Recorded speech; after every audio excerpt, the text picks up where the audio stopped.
Bonjour Madame Tortelier. Bonjour Madame. Alors, nous allons parler de votre métier aujourd'hui, qui est quand même un métier extrêmement riche. Et vous allez d'abord nous expliquer quel est ce métier.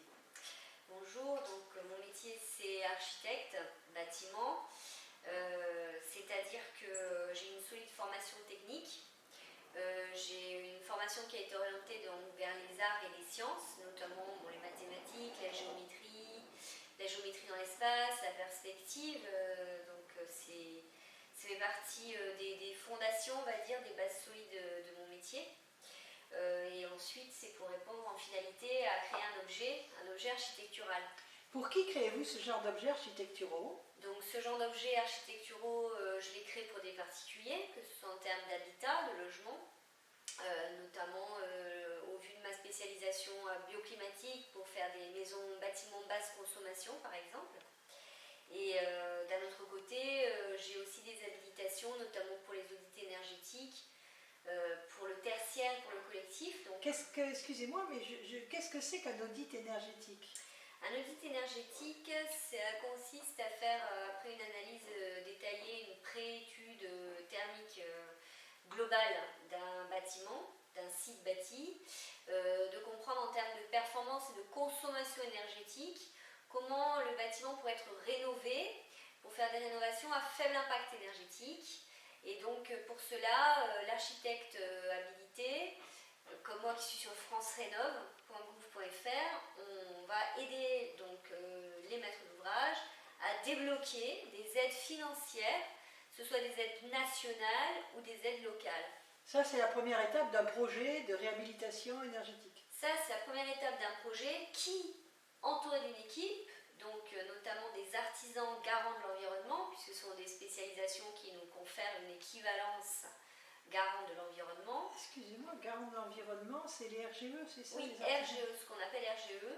Donc ce sont obligatoirement des artisans RGE par lesquels les particuliers ou les professionnels vont passer pour pouvoir avoir droit à ces aides de l'État, ces aides nationales ou locales, afin de réaliser des travaux qui soient aidés financièrement. Et la réglementation dans tout ça? Justement, c'est grâce à la réglementation et dans la mesure où il y a le respect de cette réglementation-là que les aides sont aussi débloquées. Comment on le sait? Comment les gens savent quelle est la réglementation? Alors, la réglementation, c'est aussi du rôle de l'architecte d'être informé, se tenir au courant des dernières... en veille réglementaire, en veille... en ce qui concerne notamment les labels comme... en termes d'environnement ou ce qu'on appelle donc les bâtiments basse consommation, puisque dans les scénarios de rénovation, passe obligatoirement dans les 2 scénarios proposés, à 3, un scénario qui s'appelle le scénario bâtiment basse consommation. On le sait parce que ça répond à des normes et à des objectifs en termes de performance thermique. Un bâtiment basse consommation va consommer 50 kWh par mètre carré par an. Donc, d'un état des lieux, on passe à un projet transformé et donc plus performant. D'accord, et donc il y a d'autres normes que la norme BBC. Ah bien sûr, puisque dans le bâtiment, on est tout le temps confronté à beaucoup de normes, comme j'ai pu le voir dans mon exercice professionnel, puisque je suis diplômée depuis 18 ans. Et en 18 ans de métier, que ce soit seul ou en équipe, de maîtrise d'œuvre conception, on a des normes donc, au niveau de tous les codes qui existent et qui régissent l'architecture.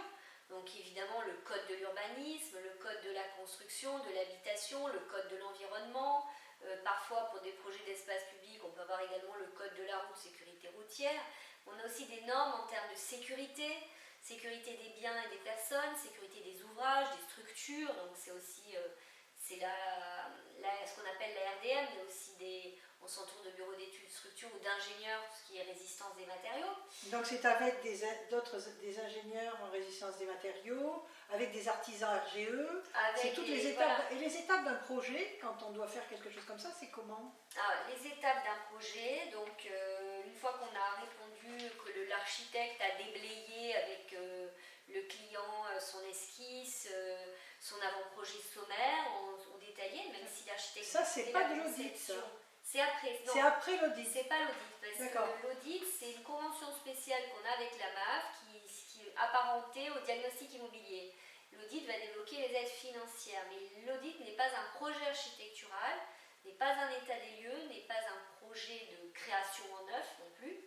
Et donc, quelles sont les étapes, finalement, qu'une personne qui veut faire de la rénovation énergétique et changer quand même un bâtiment, par quelles étapes va-t-elle passer par rapport à un seul architecte, comme vous, par Si exemple? elle passe par un seul architecte, donc effectivement l'audit peut être la pierre, on va dire la pierre angulaire du projet, puisque forcément l'enveloppe financière et les moyens financiers vont être importants à communiquer à l'architecte, puisque c'est de là où il va pouvoir ensuite, d'un autre côté, avancer sur l'étude de faisabilité urbanistique et architecturale, les éventuelles autorisations d'urbanisme comme les permis de construire qu'il faudra demander, les autorisations, donc au stade de l'avant-projet détaillé, au stade du projet, et ensuite de là, si le client est d'accord et que ça correspond à ses souhaits, et toujours en vérifiant, par exemple pour du tertiaire, les normes d'accessibilité aux personnes à mobilité réduite,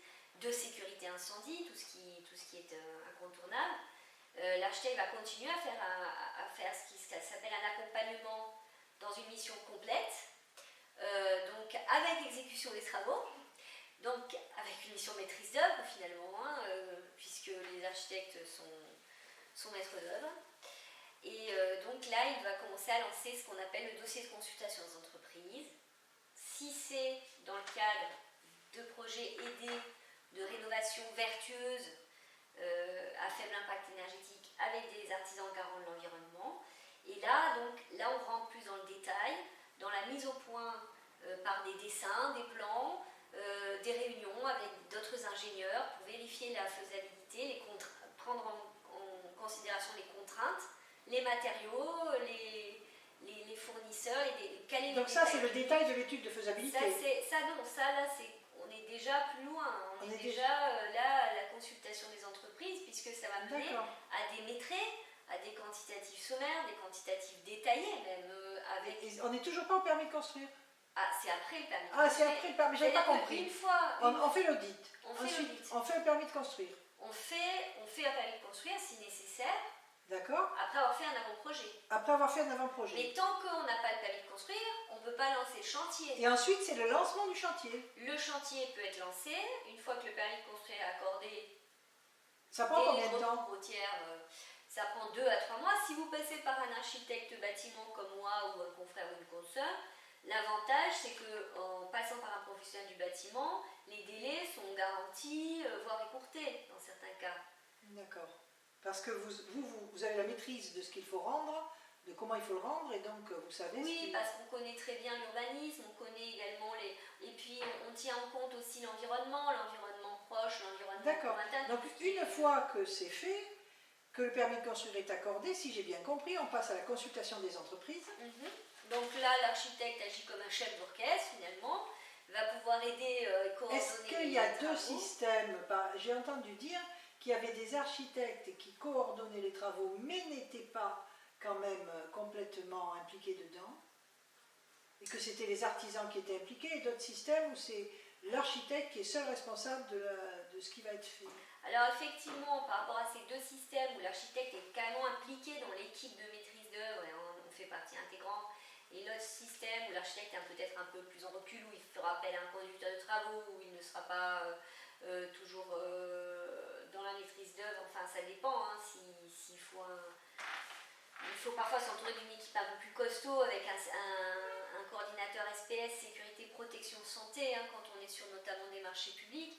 Mais c'est vrai que la nouveauté avec ces audits énergétiques et le fait que les architectes peuvent faire des audits énergétiques depuis quelques années, moi je suis depuis 2019 sur par exemple ce qu'on appelait avant le site fer, c'est qu'on peut monter une équipe et carrément l'architecte avec l'équipe fait un contrat de maîtrise d'œuvre collaborative.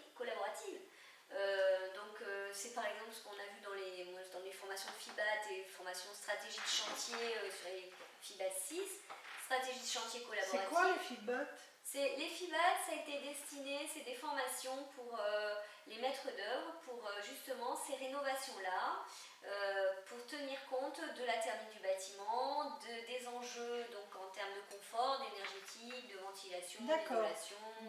Donc ça, c'est toute une spécialisation. Toute une spécialisation. On va en parler un peu plus précisément. précisément dans quelques instants. Oui. Et je vous propose de faire un petit stop, D'accord. parce que un quart d'heure déjà de discours, c'est Même bien. si, peut-être un petit Et café. on va revenir, et un petit café pendant ce temps-là. C'est Je vous remercie, je vais chercher un petit café. Merci. Dites au revoir à vos Au auditeurs revoir et à tout de suite. et à bientôt.